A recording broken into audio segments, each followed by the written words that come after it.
Voilà, donc nouvel épisode de Matnum pour le mois de décembre 2023, le dernier de l'année.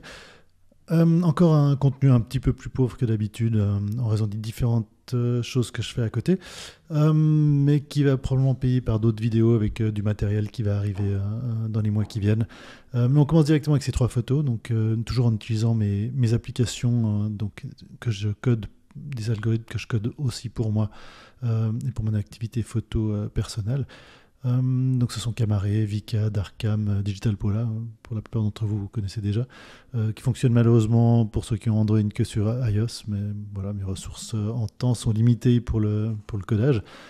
Donc voilà les trois premières photos, en fait, là on continue un petit peu dans une série de photos en mode aléatoire, donc essayer de travailler un petit peu sur la texture, sur les couleurs, sur le rendu des algorithmes qui existent déjà, avec ces paramètres de variateurs qui sont au nombre de 2. Souvent, pour moi, ces transformations en fait, de l'image faites par mes algorithmes, comme ici, vont créer des ambiances un petit peu différentes, des endroits qui ne sont pas forcément photogéniques en tant que tels, ou des objets pas forcément photogéniques, mais essayer d'amener de l'histoire, une narration dans une photo, comme là, c'est à la gauche, là où on a cette personne ou cette ombre qui apparaît avec ce traitement d'image qui rend les choses un petit peu mystérieuses. Ou cette texture un peu accentuée sur cette feuille qui a été posée sur une toile, ou une feuille sèche, ou en fait, tout simplement cette photo d'un parking, d'une sortie de parking. Donc des ambiances qui peuvent raconter une histoire simplement par la façon dont est traitée l'image. Ou ici, comme ces trois autres photos, donc toujours là je suis vraiment avec Camaré dans le mode aléatoire, à essayer d'expérimenter, essayer de trouver de nouvelles idées d'algorithmes. Cette texture en fait ajoutée sur l'image de gauche, donc ça c'est un détail d'un immeuble probablement fait dans les années 70 ou 60, avec ce tuyau d'arrosage, la texture rajoutant une sorte et la granularité en fait, donc l'ensaturateur et le fulminateur surajouté rajoutent en fait du corps en fait à l'image, donne l'impression d'une époque ou d'un style, ou comme au centre avec ça c'est un filtre aussi, un ensaturateur qui accentue un petit peu certains paramètres d'encodage, de compression de l'image, avec une couche de fulminateur par-dessus, ce qui masque en fait certains détails mais qui renforce d'autres contrastes de couleurs ou qui amène quelque chose d'autre. Ces simples avions sur un tarmac. Alors là, évidemment, il y avait un élément géométrique dans cette image du centre, ou comme à droite avec l'ensaturateur square, qui crée souvent ces effets géométriques, soit avec des lignes verticales, avec des sortes de quadrillages. On voit un petit peu dans quelle direction peuvent amener le travail avec des algorithmes qui s'apparentent vraiment à des chimies ou à des processus analogiques plus traditionnels.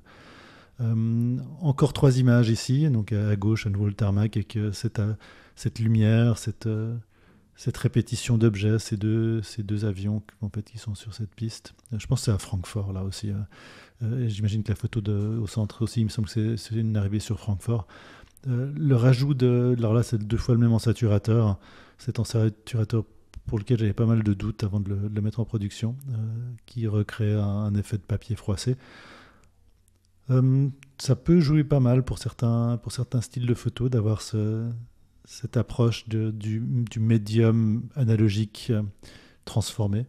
Mais aussi dans certains cas, comme à droite, là on peut avoir un effet un petit peu de sérigraphie ou d'impression, de reconstruction pour une impression sur certains types d'équipements.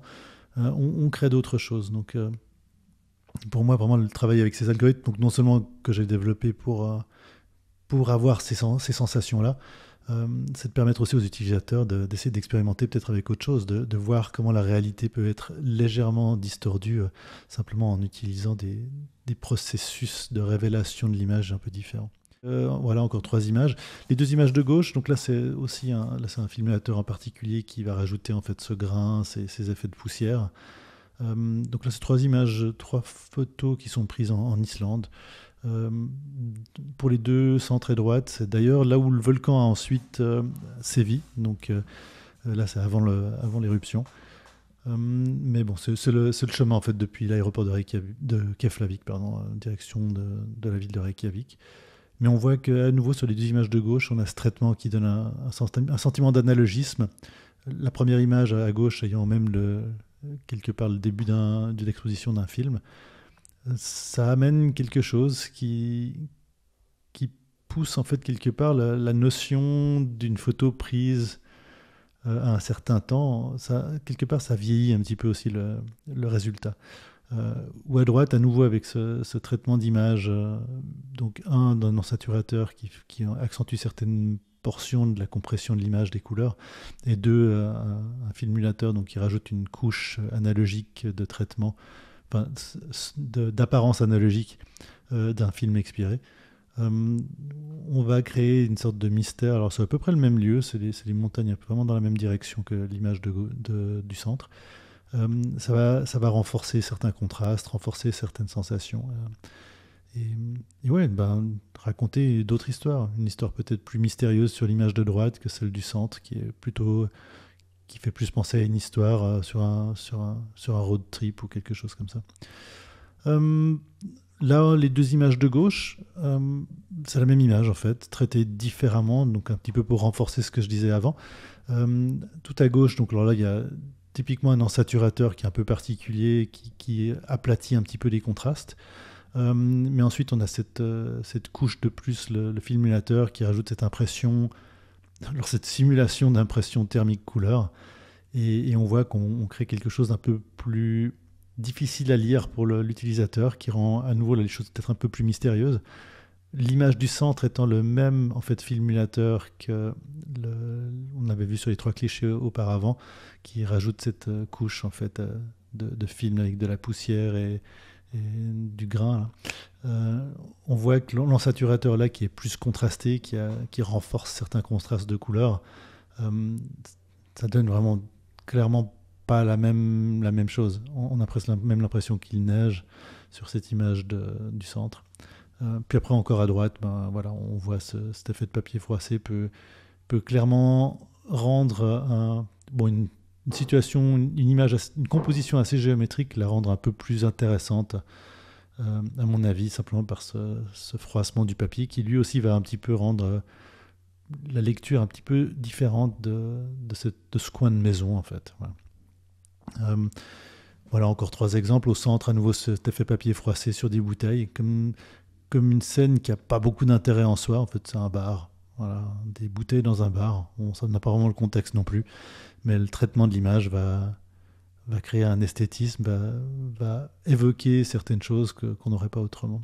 Et bon, évidemment, à droite et à gauche, ce traitement très différent des choses va rendre la lecture de celui qui regarde, va rendre les choses très différentes. Bon, là, à gauche, c'est une vue de rue de Reykjavik, et à droite, c'est la baie de Reykjavik vue de l'extrémité de la péninsule, en fait, près du port.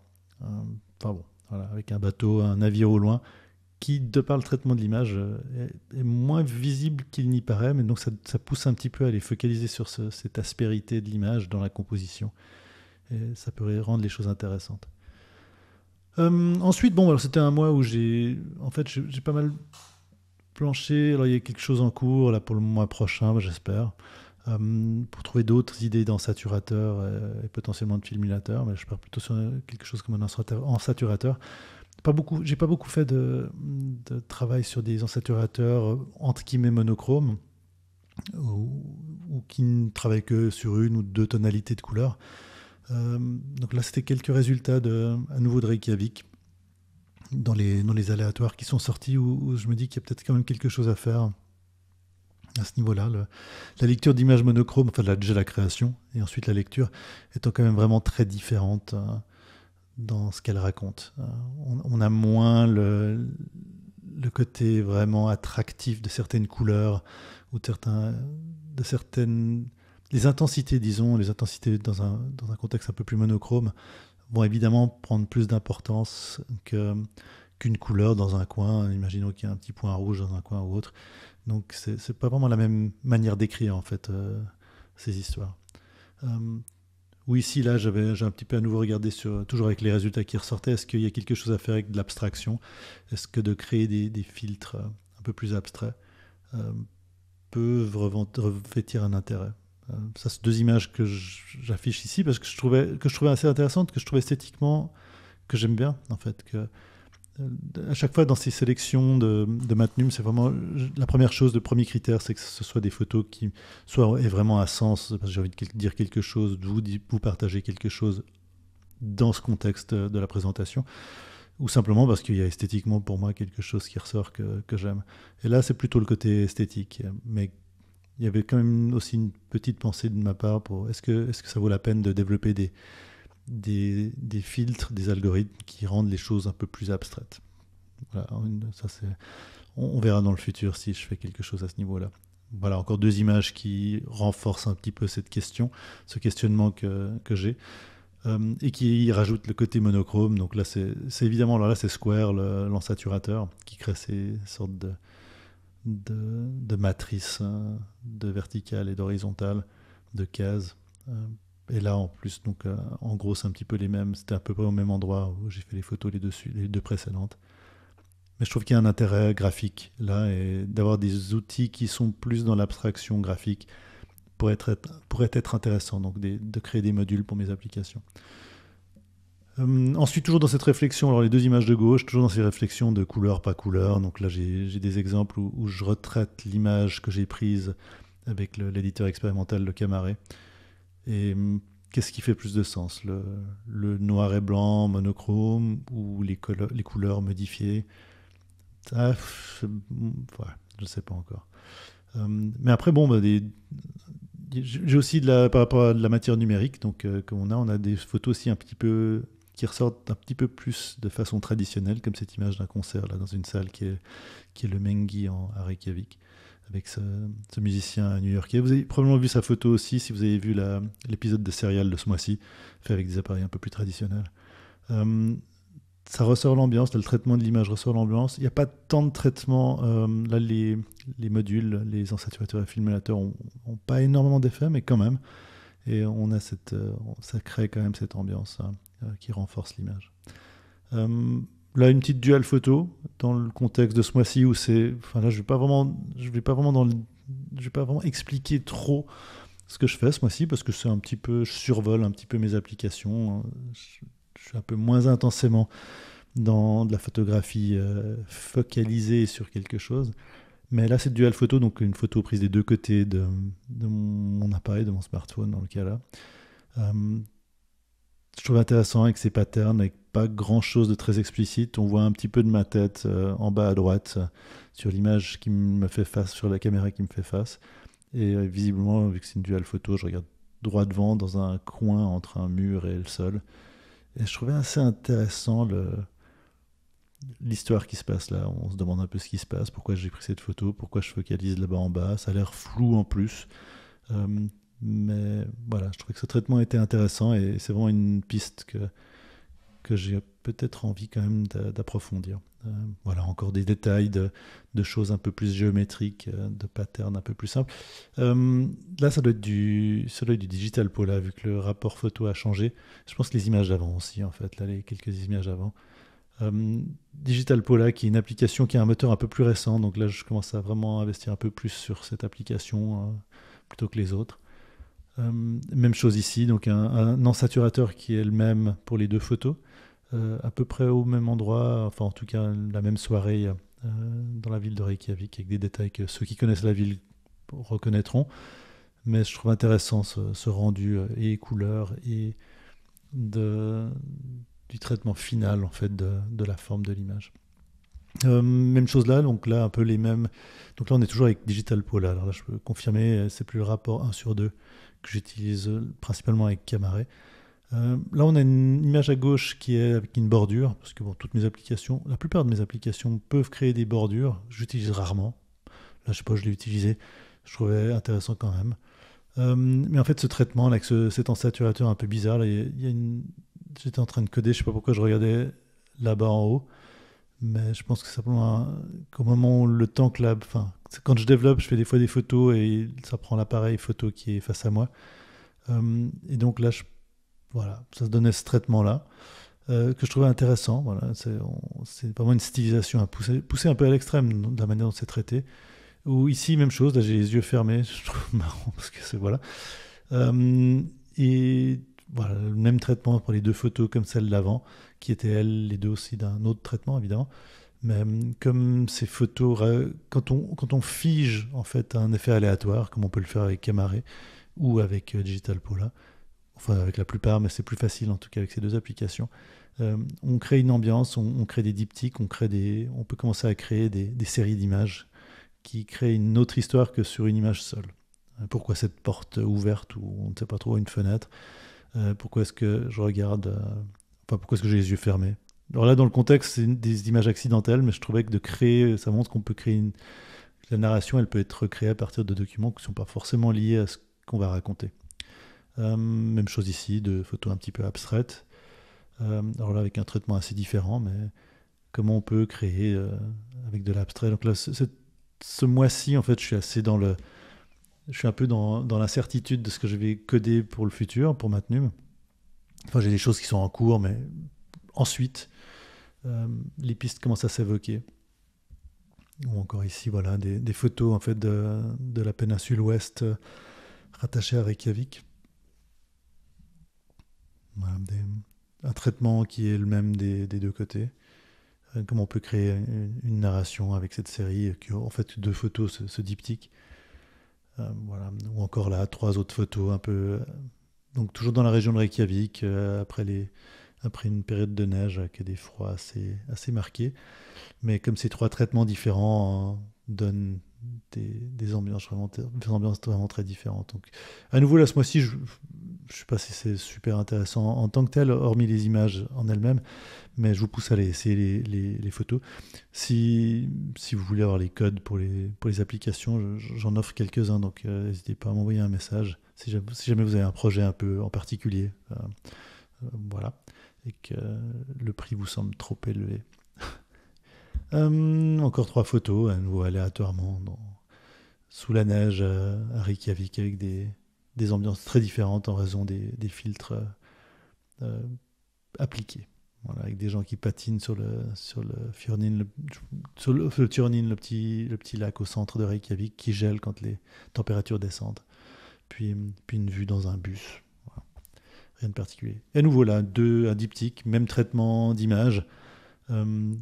Une image qui se concentre un peu plus sur le sol et l'autre sur l'ambiance générale, avec vu le traitement, une certaine abstraction même, qui peut être intéressante. Et voilà, pareil ici, là c'est qu'une image en fait, mais ça donne cette impression de diptyque. Mais là c'est simplement une barre en séparant deux fenêtres qui donne cette impression, mais c'est la même image. C'est un seul traitement, une image. Encore trois images, donc en basse lumière, dans des salles de concert, différentes performances, différents musiciens. Ou ici, le nouvel an, en fait, enfin le pré-nouvel an, le 31 décembre, où en Islande, ils aiment beaucoup faire sauter des feux d'artifice dans tous les sens. Il y en a vraiment partout, et donc deux images noir et blanc, où là on peut créer un diptyque avec ce traitement qui est similaire, ou ensuite en utilisant d'autres, de la couleur et un autre traitement où là on voit moins les feux d'artifice mais plus une impression de lumière et d'ambiance. Ou encore là, deux dernières images. Pour ce mois-ci, de traitements différents là, c'est Digital Pole. En fait, la plupart des images qui étaient en format 1/2, c'est du Camare, pratiquement toutes, vu que l'option n'est pas encore disponible sur Digital Pola, mais les autres, dans ce format plus 4/3, ça c'est Digital Pola. Et voilà des images de Reykjavik le soir du réveillon. Donc voilà, si vous avez des commentaires, des suggestions, des questions, n'hésitez pas. Et j'espère que le mois prochain, on pourra parler de choses un peu plus différentes, techniques, et d'avoir d'autres exemples qui vont au-delà de mon expérimentation purement photographique. Voilà, à bientôt.